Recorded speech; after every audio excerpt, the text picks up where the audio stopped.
Que salvação os judeus aguardavam no Antigo Testamento? Salmos 129, 130 e 131. Comentário de Mário Persona.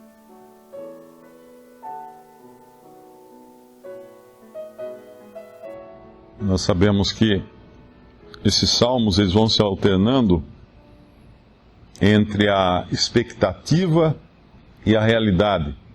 O remanescente, os salmos são proféticos e eles representam aqui um remanescente de Israel que irá voltar para a terra, para Jerusalém, após o arrebatamento da igreja, no tempo que precede o estabelecimento do reino de Cristo sobre a terra.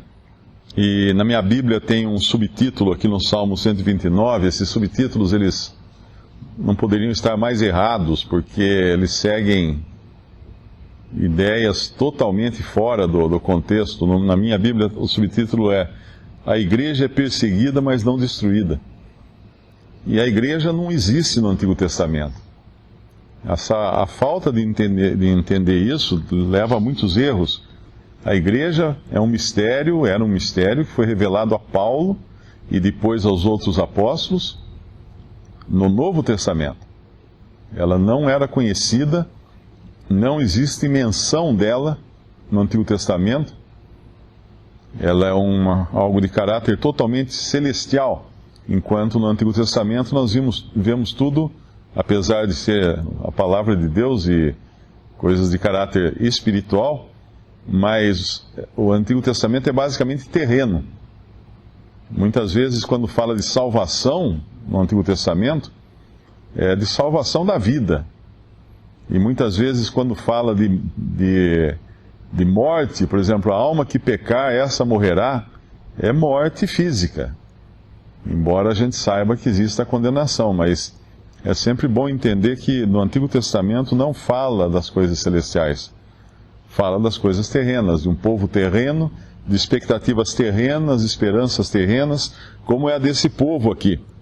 Agora eles estão a caminho da sua terra, de Jerusalém, e esses três salmos, é interessante que o 129, o 130 e o 131, eles têm uma ligação entre eles. Existe uma sequência aqui que nos fala também da condição do salvo. Porque o Salmo 129 fala de libertação. Versículo 4. O Senhor é justo, cortou as cordas dos ímpios. Que cordas? As cordas que os ímpios mantinham sobre o seu povo, lavrando as suas costas, sobre as suas costas, né, que fala no versículo 3. E aqui então existe a libertação. Aquele que foi angustiado desde a sua mocidade é liberto então, não por si mesmo, mas pelo Senhor. É o Senhor que é justo. É o Senhor quem livra do ímpio. Isso não é diferente na experiência de salvação de qualquer um. Nós sabemos que não há nada que nós possamos fazer em prol da nossa libertação do pecado, da morte, de Satanás. É o Senhor quem corta essas amarras, o Senhor que nos liberta. E o Salmo 130 nos fala de perdão, porque se por um lado nós estamos presos à morte, no nosso estado natural, presos à morte, presos ao pecado, presos ao inimigo que é Satanás, o qual nos mantinha em cadeias, por outro lado nós também temos o pecado em nós. E é necessário o perdão de Deus, e é o que fala o Salmo 130, e ele clama das profundezas, do lugar mais profundo, do lugar mais escuro, e assim deveria ser o sentimento também do pecador. Senhor, escuta a minha voz, versículo 2. Sejam os teus ouvidos atentos à voz das minhas súplicas. E aí vem a certeza da graça divina e da misericórdia divina. Se tu, Senhor, observares as iniquidades, Senhor, quem subsistirá? A resposta é ninguém. Ninguém. Porque se o Senhor lançasse sobre nós as nossas iniquidades e não existisse um substituto para recebê-las sobre si, como é o Senhor Jesus, nós estaríamos todos perdidos. Mas contigo está o perdão, para que sejas temido. Aguardo ao Senhor, a minha alma o aguarda, espero na sua palavra. Esse é o lugar onde encontrarmos o perdão. E também um sentimento de libertação nesse Salmo 130, porque ele aguarda, ele anseia pelo Senhor, mais do que os guardas pelo romper da manhã, sim, do que aqueles que esperam pela manhã. Se nós pensarmos nos guardas, principalmente naquela época, né, na antiguidade, os guardas que faziam a vigilância da noite, a noite era quando havia os ataques, os ladrões, os inimigos, e eles esperavam ansiosamente pela manhã, porque com a manhã vinha um alívio, com a luz vinha um alívio. E esse é o sentimento também desses aqui, né, agora pensando no remanescente judeu, que aguarda ansiosamente pela vinda daquele que é o sol de justiça, de Cristo Jesus. E é também o sentimento, deveria ser, de todo salvo, esperando ansiosamente que a noite se passe.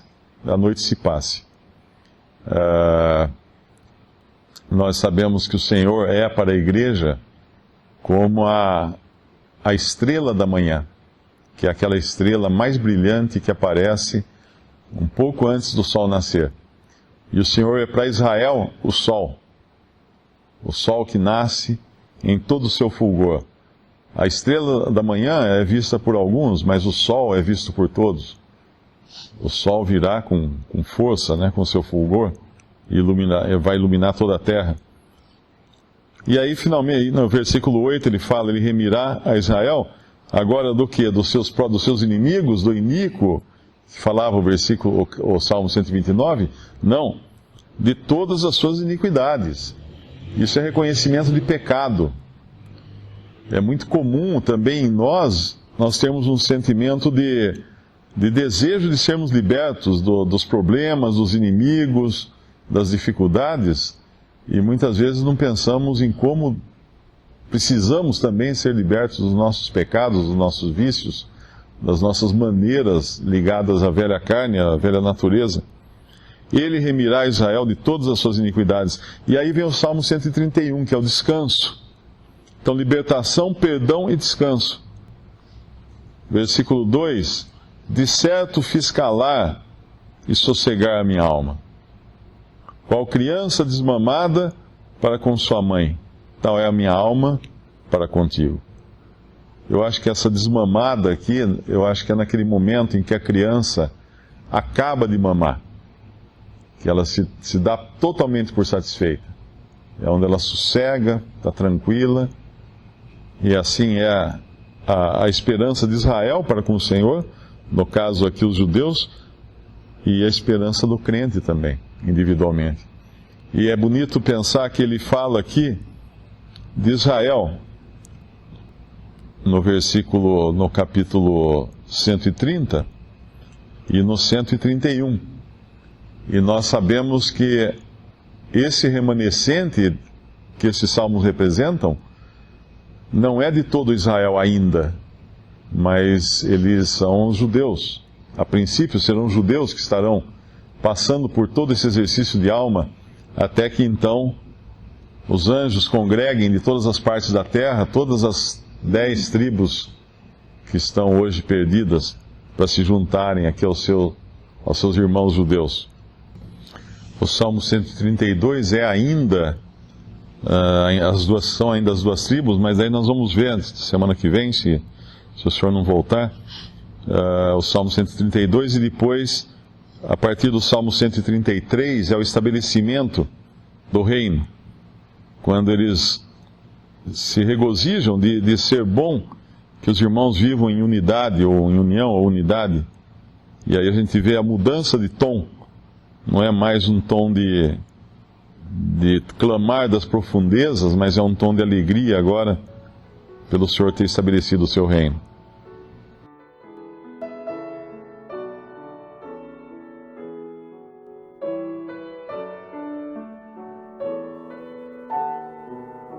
Visite respondi.com.br. Visite também 3minutos.net.